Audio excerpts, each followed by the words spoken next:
Здравствуйте, моя друзья. G'day, my friends. Today we're going to be taking a look at a very unique Soviet lens. This bad boy is the ZM-5A 500mm mirror lens. It's got a very unique history and it's not a bad performer. Let's jump into it.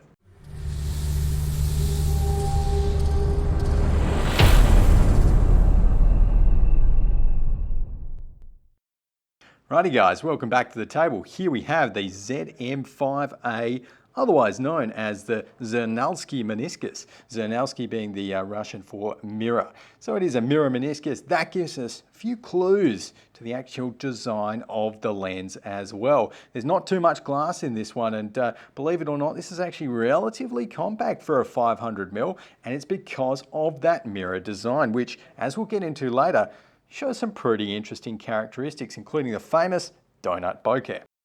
But let's chat about some other elements of the lens. So it was manufactured at Litcorino Optical Glass Plant, I should say. So you can see the logo of Litcorino just there, which is actually still in operation, owned by the same parent company that still owns Zenit. So interesting little tidbit there for Soviet lens fans. Now, production of this lens did stop in '83. There are a bunch of variants produced, including variants that do have some multi-coating to prevent chromatic aberration, and one of the main features of this lens, as you'll see in the photos, is that the chromatic aberration and actual general contrast is actually fantastic for a lens of this age. I mean, you know, this one here, this is made in '75, and for a 500mm made in '75, you can get some pretty bloody good looking images on it.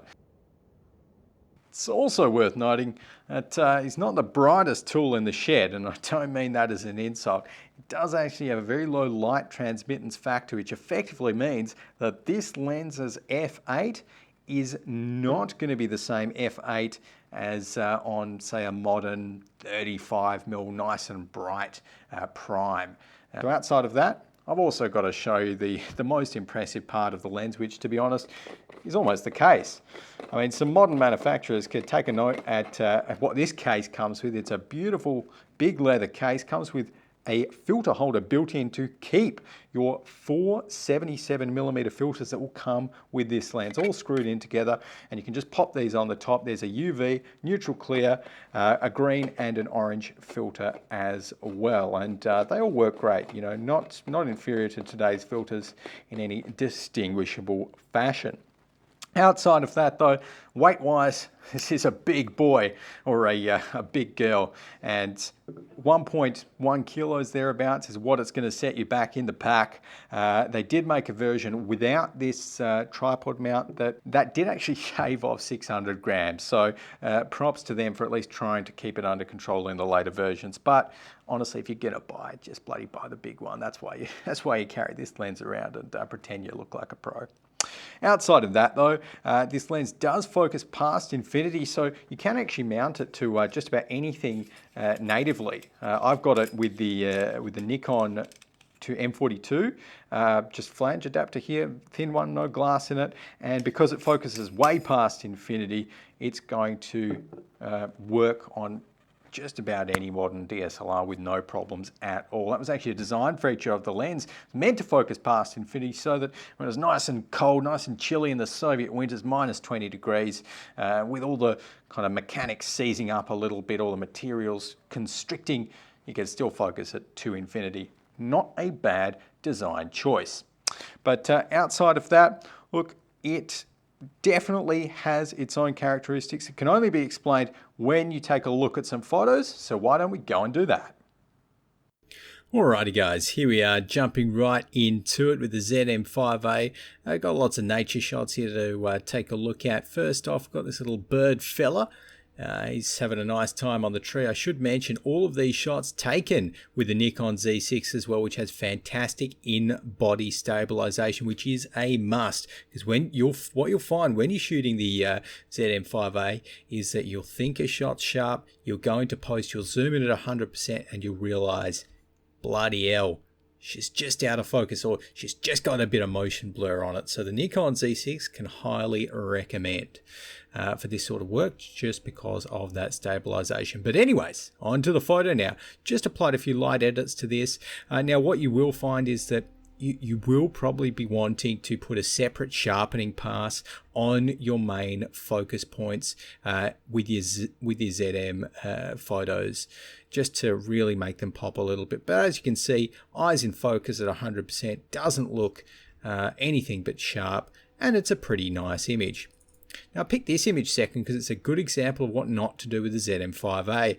Now my version is the version with the lens hood. This is what happens if you don't use the lens hood. It is bloody woeful, not usable at all, just flares across the whole image like many old Soviet lenses, so use the lens hood. Now here we've got an example in case you were thinking of shooting the ZM-5A nice and far.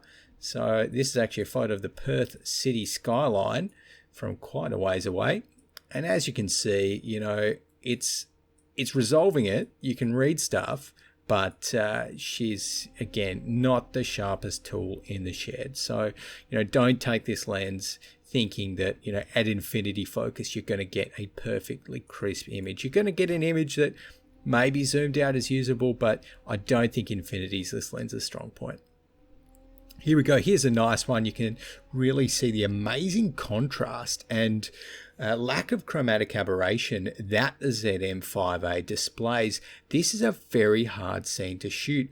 These birds, they're up against the sky, a very bright sunny sky at that, and you can see, you know, no real visible chromatic aberration all along these edges. It is very, very well balanced. And you know, when you pixel peep, yes, of course, these things aren't sharp enough to crop into, but with a fantastic contrast, with a bit of color correction at 100%, this could go anywhere on Instagram, just about anywhere on the web, and people would not know that you took this image with a Soviet lens from 1975. Here we go, another couple of birds here, and you can kind of see a little bit of the foreground donuts there in case anyone was curious. But again, the main tip when using the ZM-5A, hone in on your subject's kind of focal point. In this case, went onto the eye, zoom back out, and this is with the Nikon Z6, snap the shot, perfect. Not an award-winning shot, but now another one.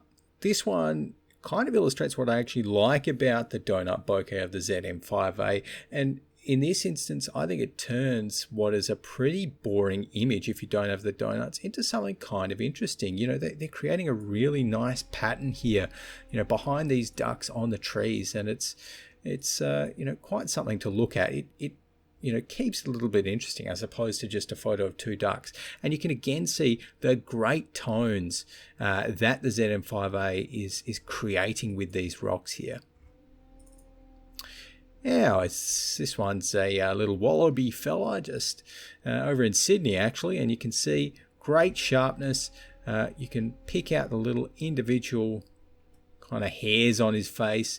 This one was shot at, I believe, a slightly higher ISO, so there's still a bit of noise there. This is back on the D700 in fact, but overall when you zoomed out, it is a pretty nice picture. And again, just goes to show you can still get bokeh on this lens without necessarily getting the donut shapes. You can barely pick out two donut shapes there, but overall pretty nice image. And lastly, we've got a kookaburra having a laugh, mid-laugh in fact.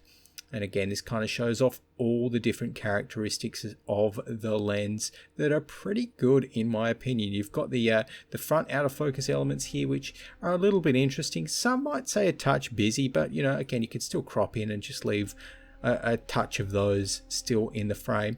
Pretty sharp. Again, it's not going to win any sharpness awards in 2020, but you can still crop in here to you know, a pretty decent crop in and have it not look too bad. And again, you can see chromatic aberration. You know, there's no color fringing, there's no chromatic aberration that you can see, which is, you know, still a feat on many of today's lenses, especially in this super high contrast environment between something in the shade and a bright sunny sky. And of course, you've got the trademark bokeh bubbles in the background. Love them or hate them, I actually don't mind them once in a while.